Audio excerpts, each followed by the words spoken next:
Next on the news. They were here as young men. They returned today to these hallowed grounds in Normandy to mark the 80th anniversary of D-Day and to honor their fallen comrades. The memory of those who saw D-Day with their own eyes lives on through the family of Frank DeVita from Bensonhurst, who was just 19 years old on June 6, 1944.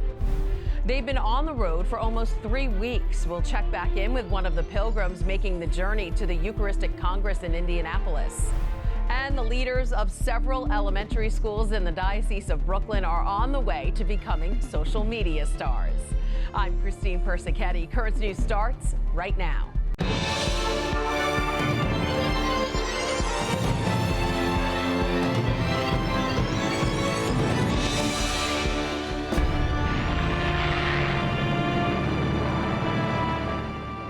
It was the beginning of the end of World War II.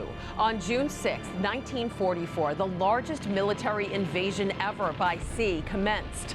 About 150,000 Allied troops stormed the beach at Normandy in Nazi-occupied France.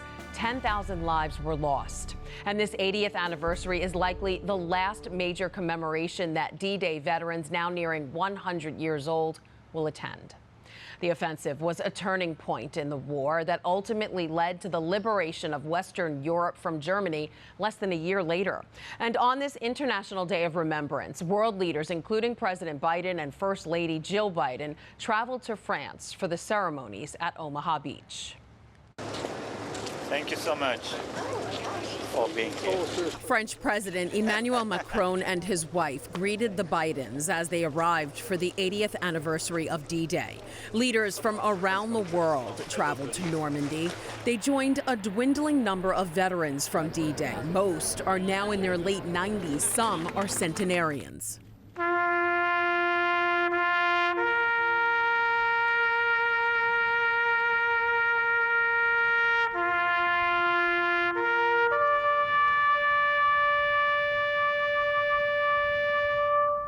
There were several stirring moments throughout the day, the president and first lady laying a wreath at the cemetery, and the F-35 flyover as Presidents Biden and Macron watched with emotion.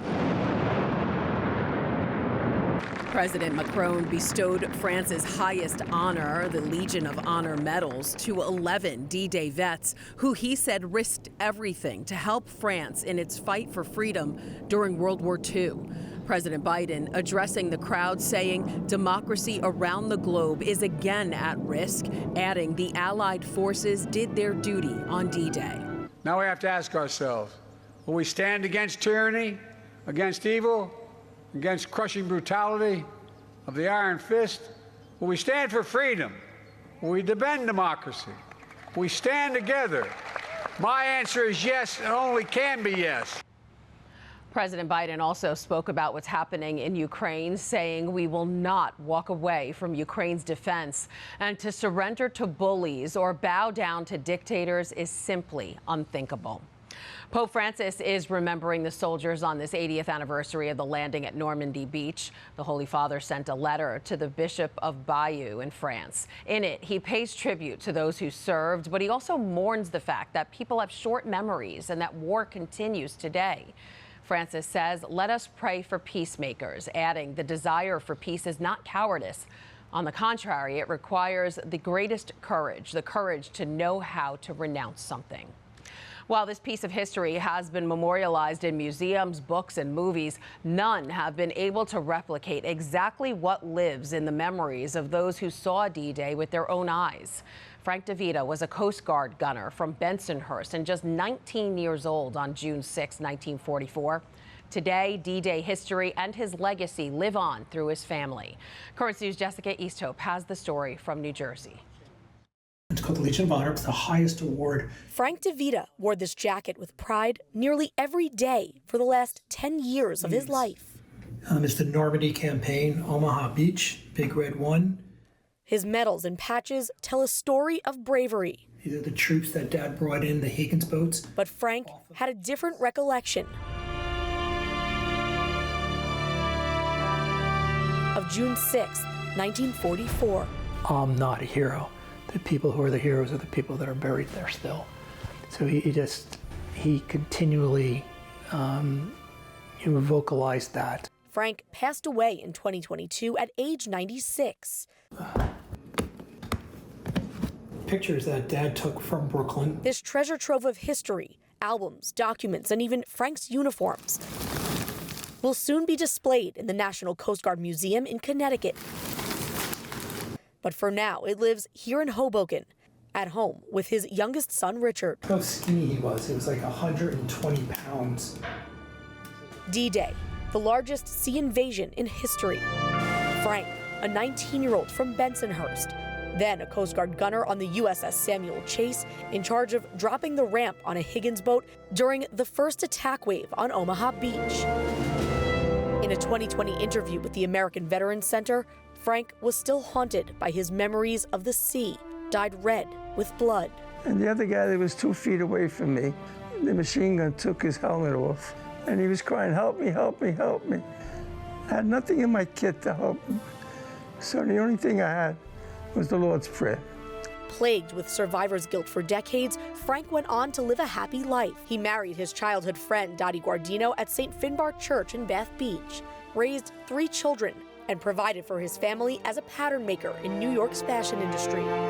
But no amount of happy memories could replace what took up room in his subconscious. He tossed and turned, and he moaned a lot in his sleep. I guess they bury it.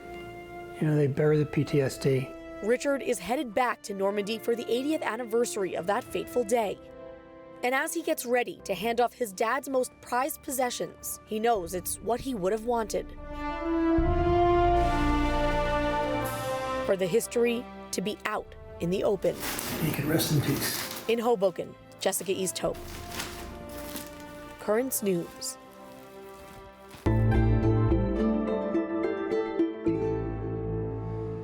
Pilgrims have been walking for almost 3 weeks now on their way to Indianapolis for the first National Eucharistic Congress in 83 years. Among them is Zoe Dongus. She works in the Office of Young Adult Outreach in the Archdiocese of New York and is walking the entire way. We checked in with her today along the route at the National Shrine of St. Elizabeth Ann Seton in Maryland. It was a gift to kind of be where St. Elizabeth Ann Seton started the sisters and did so much beautiful ministry. And as her being our patron for this route and her being a New Yorker, it feels like we're home now that we made it to the shrine. So it's been such a gift. The pilgrimage is making its way through Maryland, D.C., Pennsylvania, and Ohio, and eventually will end up in Indianapolis for the National Congress. There are 4 routes bringing pilgrims from 4 corners of the country to the Congress. In all, they're traveling 6,500 miles and passing through 65 dioceses in the 60 days leading to the Indianapolis event, which runs for 5 days beginning on July 17th. Of course, stay with Currents News for updates about the National Eucharistic Pilgrimage and Congress. And if you want to read more about the event, just go to eucharisticrevival.org. Finally tonight, some Catholic school principals from the Diocese of Brooklyn are showing they're on trend. Of course I'm a Catholic school principal. We carry the rosary everywhere we go. Of course I'm a Catholic. The leaders of several elementary schools in the diocese got in on a social media trend where you say, of course I'm then whatever your occupation is, and highlight a stereotype about the role. Aside from the principal who says she carries the rosary everywhere, another principal says he genuflects when he goes to the movie theater. Too funny. And before we go, do you have a story idea or want to share a tip? Email us at newstips@desalesmedia.org or call our 24-hour number 718-517-3122. That is this Currents News Update. I'm Christine Persichetti. Thank you for joining us because we are putting your faith in the news. We leave you now with more of the emotional images from the D-Day ceremonies.